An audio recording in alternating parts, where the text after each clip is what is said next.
Hello, I'm Lauren Green, and you're in the strategy room. If the 2016 presidential election was held today with Democrat Hillary Clinton and Republican Donald Trump running against each other in a hypothetical matchup, the candidates would be neck and neck. That's according to the latest Rasmussen Report. However, the survey found 22% of voters would choose a different candidate. Another 5% were undecided. Here to weigh in with political analysis are Ellen Ratner in Los Angeles and Brad Blakeman in D.C. Welcome to you both. Thank you. So, Brad, I want to start with you. So, what do you think of the survey?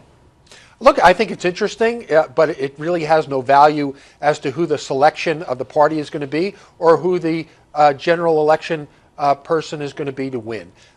This is fascinating. It would be a reality show if it was a reality to talk about Donald Trump heading up a ticket against Hillary Clinton. But here's the problem, is that, you know, both of these candidates are in perilous condition as to whether or not they can win their party's nomination. I say that about Donald Trump because right now the polling has him precarious in both Iowa and New Hampshire, key battleground states as far as momentum is concerned. And for Hillary, there's a full-blown criminal investigation hanging over her head. So the fact that these two people are being talked about is because they're ahead in the polls momentarily. Well, Ellen, what do you think? Because is this a realistic matchup?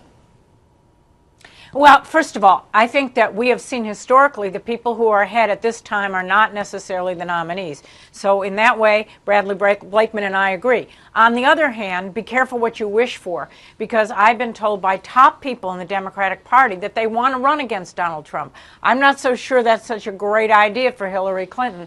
And so I think that all bets are off. It is a reality show. And I think that we have to be very careful about who's running, because the polls don't necessarily mean anything at this point in the game. Okay, so Brad, you know, in the last few weeks, a few days actually, Trump and Clinton have been attacking each other quite a bit. What do you think is behind this? I mean, what's the purpose of it? Well, Donald Trump wants to make it look like he is the nominee.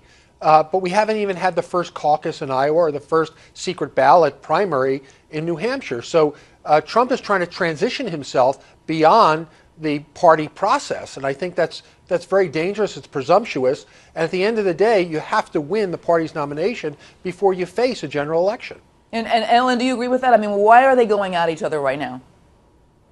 I think they're going at each other. First of all, it improves both of them looking like the nominee for their party. If you go after the other person, then you're not even paying attention to the people who you might be running against in your own party.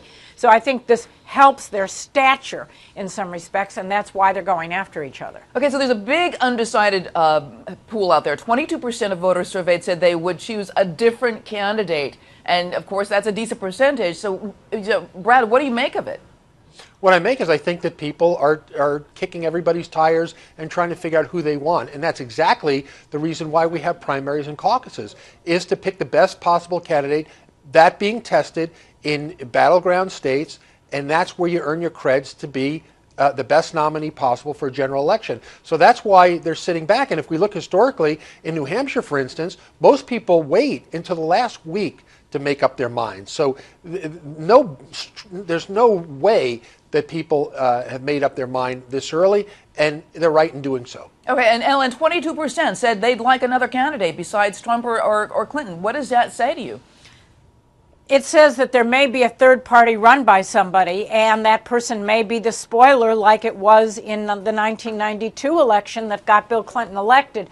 So you, again, don't know what that 22% represents. I agree with Bradley Blakeman that it could be that last week that people make up their mind. All right, Adam, thank you so much. Ellen Ratner and Brad Blakeman.